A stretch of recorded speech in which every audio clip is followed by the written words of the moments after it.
പുതിയ പല മേക്കപ്പ് ആർട്ടിസ്റ്റുകളും ചെയ്യുന്ന ഒരു മിസ്റ്റേക്കാണ് തിരക്ക് പിടിച്ച് മേക്കപ്പ് ചെയ്യുക എന്നുള്ളത്. നിങ്ങളും അങ്ങനെ ചെയ്യുന്നവരാണെങ്കിൽ നിങ്ങൾക്കുള്ളതാണ് ഈ വീഡിയോ. ഇപ്പോൾ എക്സാമ്പിളായിട്ട് പറയുകയാണെങ്കിൽ ഇപ്പോൾ എല്ലാവരും ഷീറ്റ് മാസ്ക് യൂസ് ചെയ്തതിന് ശേഷം പെട്ടെന്ന് തന്നെ അടുത്ത പ്രോഡക്റ്റിലോട്ട് പോകുന്നു. അപ്പം അങ്ങനെ ചെയ്യാതെ എങ്ങനെയാണ് കറക്റ്റായിട്ട് ഇത് ചെയ്യുന്നതെന്ന് നമുക്കൊന്ന് നോക്കാം. നമ്മൾ ഷീറ്റ് മാസ്ക് അപ്ലൈ ചെയ്തതിന് ശേഷം ഒരു 2-3 മിനിറ്റ് അത് സ്കിന്നിൽ ഒന്ന് അബ്സോർവ് ചെയ്യാനുള്ള ടൈം കൊടുക്കുക.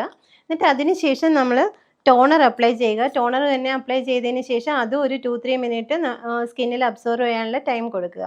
പിന്നെ അതിന് ശേഷം മാത്രം നമ്മൾ മോയ്സ്ചറൈസർ അപ്ലൈ ചെയ്യുക. മോയ്സ്ചറൈസർ അപ്ലൈ ചെയ്തതിന് ശേഷം ഒരു 2-3 മിനിറ്റ് അത് സ്കിന്നിലൊന്ന് അബ്സോർവ് ചെയ്യാനുള്ള ടൈം കൊടുത്തതിന് ശേഷം നമ്മൾ പ്രൈമർ അപ്ലൈ ചെയ്യണം. പ്രൈമർ അപ്ലൈ ചെയ്തതിന് ശേഷവും നമ്മൾ 2-3 മിനിറ്റ് അത് സ്കിന്നിലൊന്ന് അബ്സോർവ് ചെയ്യാനുള്ള ടൈം കൊടുക്കുക. ഇങ്ങനെ ചെയ്തിട്ടില്ല എന്നുണ്ടെങ്കിൽ മേക്കപ്പ് പെട്ടെന്ന് പീലാവുകയും കളർ ചേഞ്ച് ഉണ്ടാവുകയും ഓക്സിഡൈസ് ചെയ്യുകയും ചെയ്യുന്നു. അപ്പോൾ റിമെമ്പർ, നിങ്ങൾ അടുത്ത തവണ മേക്കപ്പ് ചെയ്യുമ്പോൾ പെട്ടെന്ന് റഷ് എടുത്ത് മേക്കപ്പ് ചെയ്യാതെ ഈ കാര്യങ്ങളൊന്ന് ശ്രദ്ധിച്ച് മേക്കപ്പ് ചെയ്യുക.